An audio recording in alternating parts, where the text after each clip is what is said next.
Bienvenidos a tu iglesia Nación Grande, casa de buenas noticias. Durante esta lección vamos a estar leyendo el capítulo 9. Después de la lección pasada de la derrota de Ai, y muchas veces caemos en este tipo de derrotas, vamos a estudiar ahora el capítulo 9. Vamos a analizar el capítulo 9 y vamos a ver que el Espíritu Santo nos guía, nos direcciona. Y que puedas estar muy atento y muy dispuesto a lo que el Señor te va a direccionar durante esta enseñanza. Cuando nosotros estudiamos las historias, las profecías del Antiguo Testamento, debemos tomar en cuenta el panorama completo, la perspectiva completa de todo lo que las Escrituras abarcan respecto a la economía de Dios en torno a Cristo y la Iglesia, cuya consumación es la Nueva Jerusalén. Y miremos ahora el principio que está establecido aquí en Josué capítulo 9, a fin que podamos ver el significado que está en este capítulo. Josué relata cómo los hijos de Israel fueron engañados por los gabonitas. Ellos fueron engañados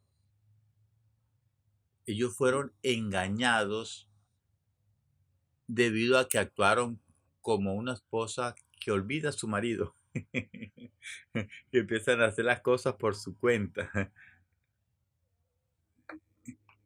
Y lo que ellos hicieron aquí fue exactamente igual lo que hizo Eva allí en Génesis, en Génesis capítulo 3.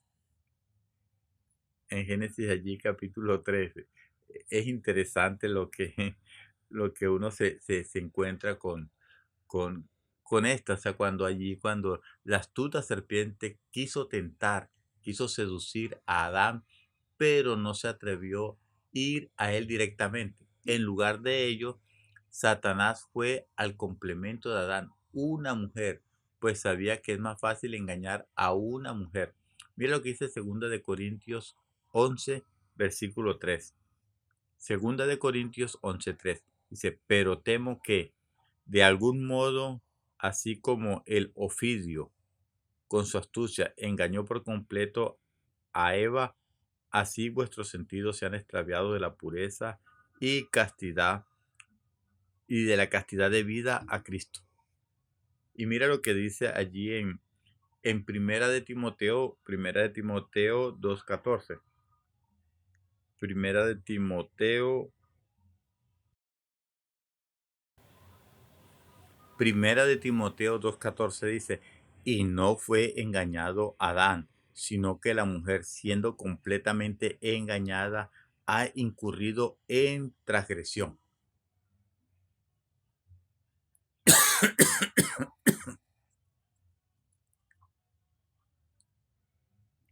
La Biblia revela que en el universo hay un romance divino entre Dios y sus elegidos.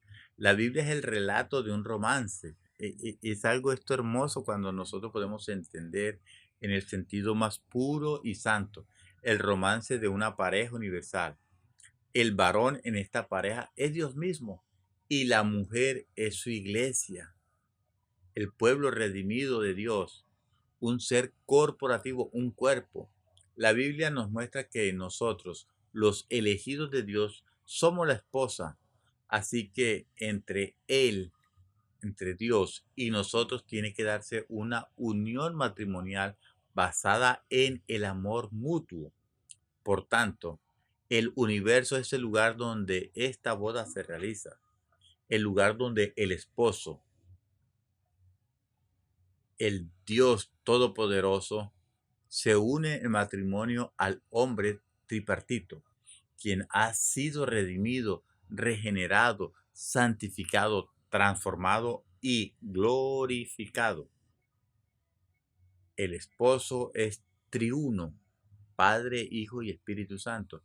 Y la esposa es tripartita, o sea que tiene espíritu, alma y cuerpo, por lo cual ellos se complementan perfectamente a fin de vivir juntos como una pareja única en todo el universo. La consumación de este romance, de esta vida matrimonial, es vista en Apocalipsis 21 y 22, dos capítulos que debemos leer una y otra vez hasta lograr ver claramente la vida matrimonial de esta pareja universal.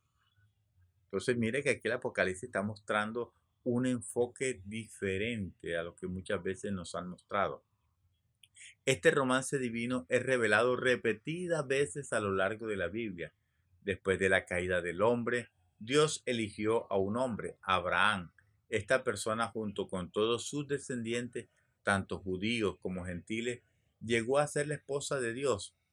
En el Antiguo Testamento, Dios a menudo se refiere a sí mismo como el marido y se refiere a su pueblo como la esposa.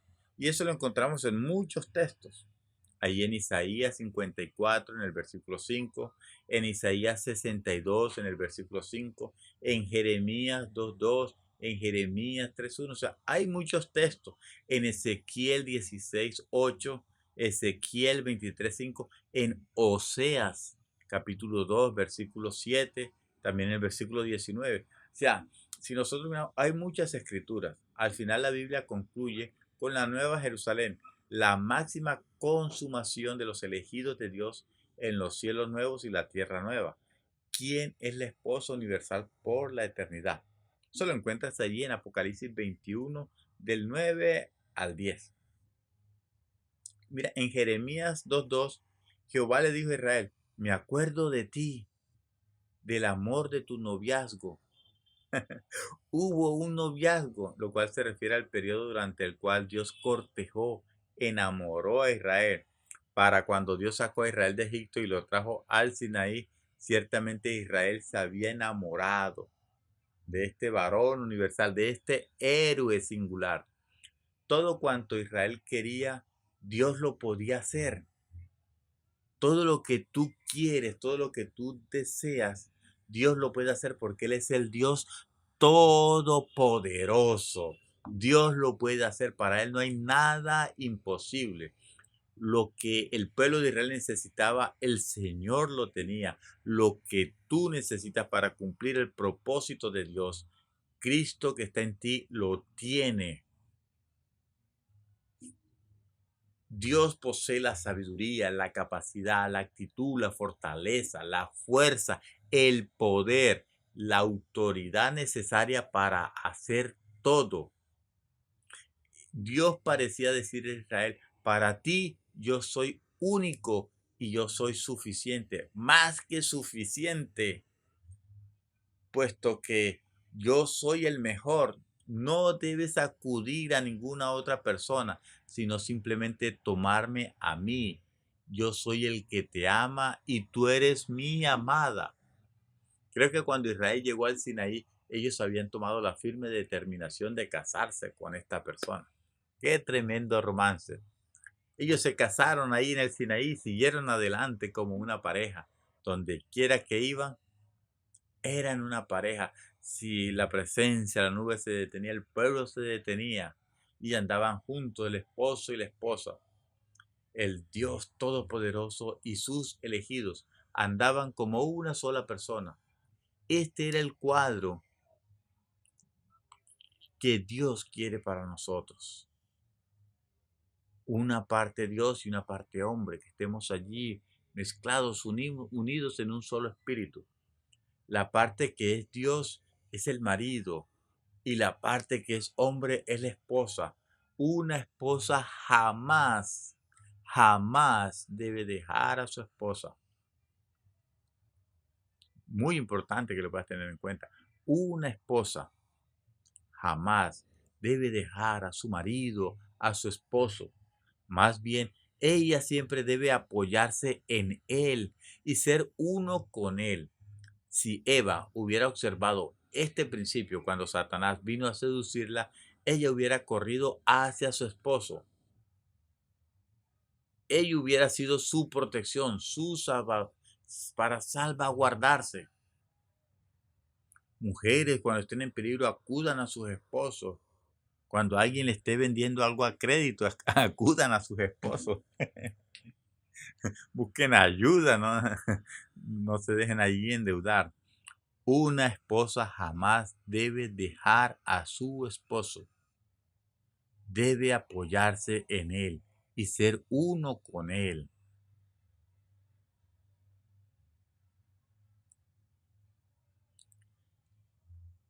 Qué tremendo es esto.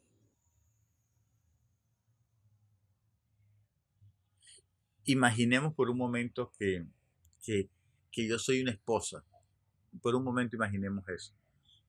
Y viene una mujer necesitada, viene a mí pidiéndome alguna ayuda.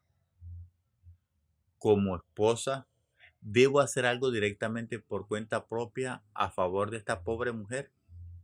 Puesto que este parece ser un asunto tan insignificante. Quizás simplemente le dé a esta mujer un poco de dinero o un poco de pan, sin preguntarle a mi esposo al respecto. O sea, esto fue lo que sucedió en Josué capítulo 9. Los gabonitas acudieron a Israel como una mujer pobre acudiría a una dama rica que procede de una familia poderosa y de alto rango. Israel, la esposa, debía haber ido a su marido y consultarlo con él, pero los hombres de Israel actuaron sin pedir el consejo del Señor. Otra vez, otra vez. En lugar de ello, Israel fue engañado por los gabonitas e hicieron pacto con ellos. Una vez que el pueblo de Israel hizo tal pacto jurando a los gabonitas por el nombre de Jehová, tal pacto ya no pudo ser alterado y los israelitas no pudieron tocar a los gabonitas. La verdadera vida matrimonial consiste en que la esposa viva juntamente con su marido, siempre uno con él. Esto significa que la única manera de tener una vida matrimonial placentera consiste en que la esposa sea uno con su marido. Sin embargo, esta querida esposa, Israel, jamás aprendió a ser fiel en este aspecto. En Ai, lo vimos la lección pasada, ellos sufrieron una derrota y aprendieron la lección de ser uno con el Señor, pero no aprendieron totalmente esta lección. Y en el 9º capítulo vemos que los gabonitas se acercaron a ellos de una manera diferente. Mientras que el pueblo de Ai combatió en contra de Israel, los gabonitas vinieron a ellos rogándoles que les permitieran ser sus siervos. El resultado fue que Israel, esta esposa independiente e individualista, fue engañada. Ella perdió su protección, perdió su salvaguardia. En este capítulo necesitamos aprender que por ser la esposa del Señor debemos ser uno con Él todo el tiempo. Este es el significado intrínseco del capítulo 9 de Josué.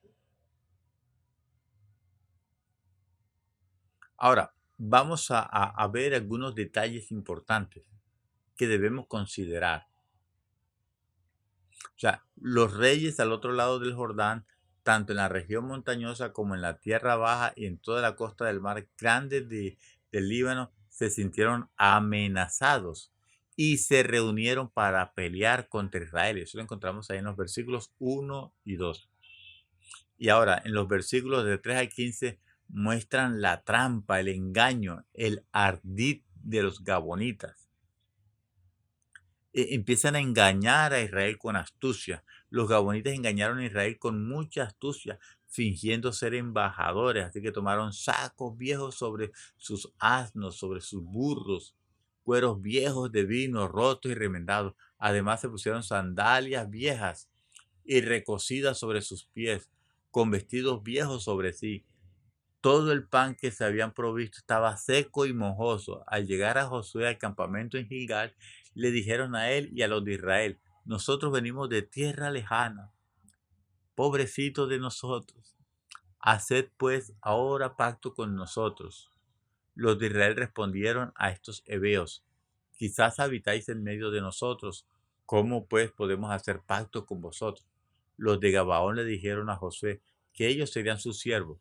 Cuando Josué les preguntó quiénes eran ellos y de dónde venían, le respondieron que venían de una tierra muy lejana, pues habían oído de la fama de Jehová y de todo lo que él hizo en Egipto y con los reyes de los amorreos, Sehón, rey de Hesbón, y Og, rey de Basán.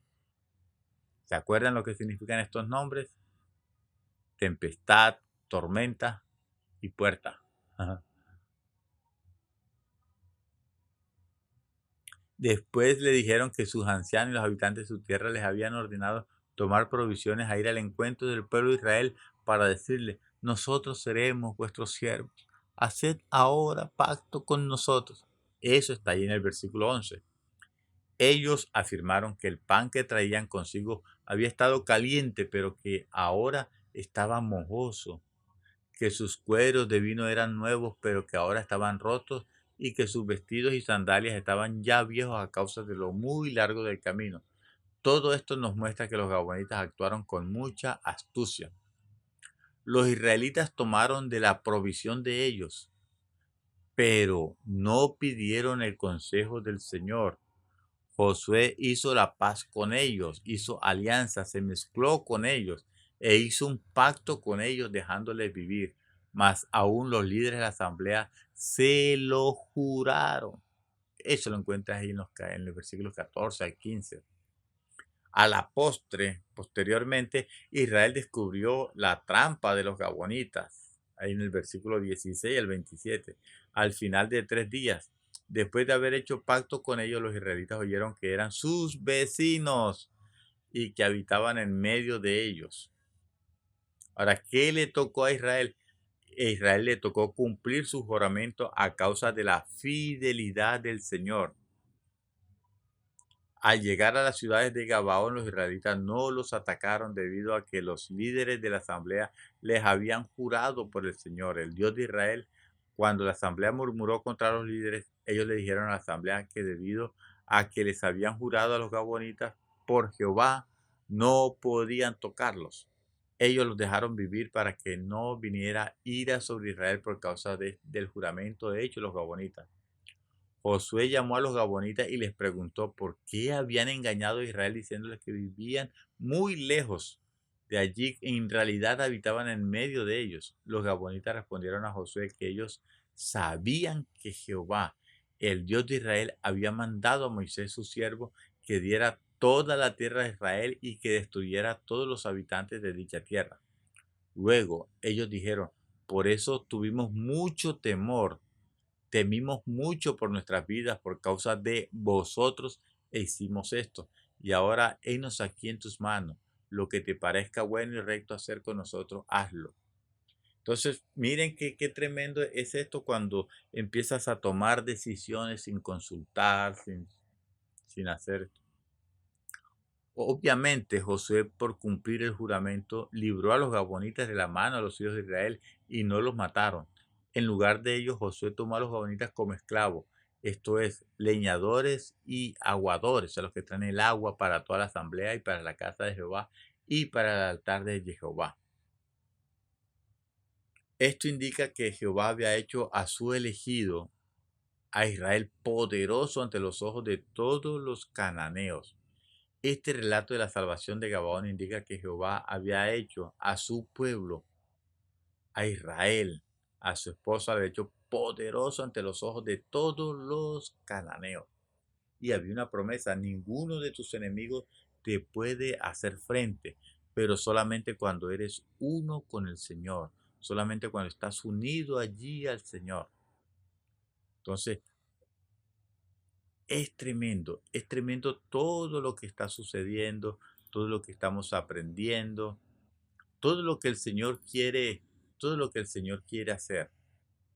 En el próximo entrenamiento, en la próxima lección, vamos a estar viendo la destrucción de las otras naciones y todo lo que nosotros debemos aprender, analizar, a detallar sobre este capítulo.